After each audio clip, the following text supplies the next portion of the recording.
बीच एक बड़ी खबर ऑपरेशन सिंदूर भारतीय सेनाओं का साझा ऑपरेशन हमले में ड्रोन और सटीक हथियारों का इस्तेमाल किया गया।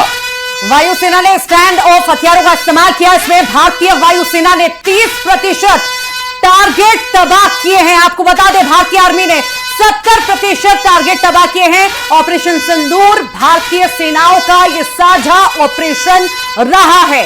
और इस ऑपरेशन की यदि बात करें तो इसमें थल सेना, जल सेना, वायुसेना तीनों ही सेनाओं का एक मिला जुला साझा प्रदर्शन देखने को मिला, जिसका जो परिणाम है वो 100% रहा और सभी जो टारगेट्स तय किए गए थे उन्हें ठीक तरीके से, मुकम्मल तरीके से अंजाम दिया गया। मिल रही जानकारी के अनुसार हमले में ड्रोन और ड्रोन हथियारों का सटीक तरीके से इस्तेमाल किया गया। वायुसेना ने स्टैंड ऑफ हथियारों का इस्तेमाल किया और भारतीय वायुसेना ने 30%, जबकि भारतीय आर्मी के द्वारा 70% टारगेट्स को तबाह किया गया ऑपरेशन सिंदूर के तहत।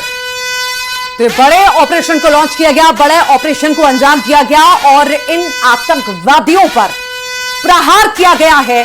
जिस तरह से बेकसूरों को मारा गया, उसके बाद सभी को इंतजार था कि आखिर कब भारत की तरफ से यह बड़ा ऑपरेशन चलाया जाएगा, कुछ ऐसा किया जाएगा जिससे कहीं ना कहीं दिल को ठंडक मिलेगी। सहयोगी भी अलग अलग जगह से हमारे साथ जुड़े हुए हैं। मिथिलेश भी जुड़े हुए हैं इंदौर से। मिथिलेश, इंदौर में जिस तरह से इंदौर के व्यक्ति की वहां पर जान ले ली जाती है, हमने देखा किस तरह से मातम पसरा हुआ था। अभी हम मान सकते हैं कि वहां पर कहीं ना कहीं, हालांकि जख्म अभी ताजा हैं, उसे हम ये नहीं कह सकते कि ठीक हो गए होंगे, पर हां राहत जरूर मिली होगी जिस तरह से आतंकवादियों पर प्रहार किया गया है। आज बिल्कुल सही कहा आपने कि जख्म जो है वो बिल्कुल ताजा, वो तो नहीं भर सकते हैं। जिन्होंने अपनों को खोया है वो तो वापस नहीं आ सकते हैं। हाँ, लेकिन ये जो बड़ी कार्रवाई हुई है, ये जो स्ट्राइक हुआ है, एयर स्ट्राइक हुआ है, और जिस तरीके से अभी आतंकी मारे जा रहे हैं, ये खबर सुनने के बाद इन परिवारों को थोड़ी सी राहत तो जरूर मिली है।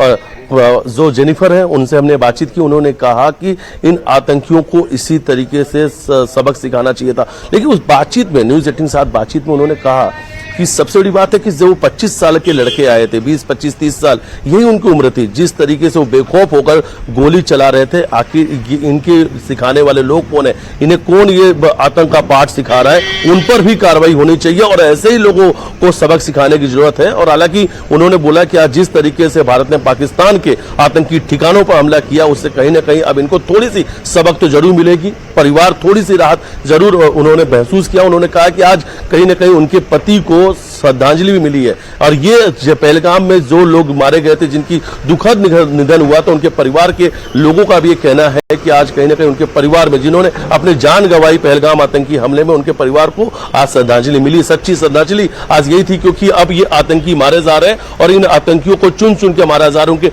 ठिकानों को मारा जा रहा है। उन्होंने कहा कि वो खौफ उनके चेहरों पर नजर आना चाहिए, जो खौफ उस दिन पहलगाम में 22 तारीख के दिन उन्होंने देखा था। इनसे बातचीत के दौरान पीड़ित परिवार के घर के बाहर मौजूद, इन्होंने कहा कि जो मेरे चेहरे पे खौफ है, जो डर है, वही डर और खौफ उन आतंकियों के चेहरे पे भी होना चाहिए। और देखिए वहां से जो तस्वीर सामने आ रही है, उसके बाद ये कहा जा सकता है, क्योंकि पाकिस्तान में बैठे हुए लोग अब गीदड़ भभकी दे रहे हैं और अलग अलग प्रोपेगेंडा कर रहे हैं और झूठी प्रोपेगेंडा कर रहे हैं, जो पाकिस्तान की और ये सारा प्रोपेगेंडा कुछ देर में स्पष्ट हो जाएगा जब 10 बजे प्रेस ब्रीफिंग होगी। मिथिलेश, आर्मी की तरफ से भारतीय सेना के अधिकारी मीडिया के सामने आकर के इसकी जानकारी देंगे। हमारे सभी सहयोगी हमारे साथ बने हुए हैं और अब आपको बताते हैं कि आखिर कैसे भारत ने यह पूरी एयर स्ट्राइक की।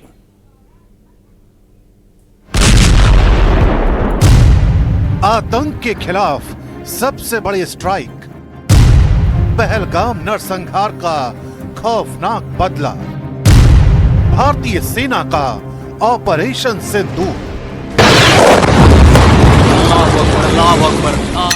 जब देश नींद में था तो पाकिस्तान की नींद उड़ाने वाली उस स्ट्राइक को अंजाम दिया गया, जिसकी दहशत पाकिस्तान को रह रह कर सता रही थी। एक के बाद एक 9 ठिकानों पर हमला किया गया।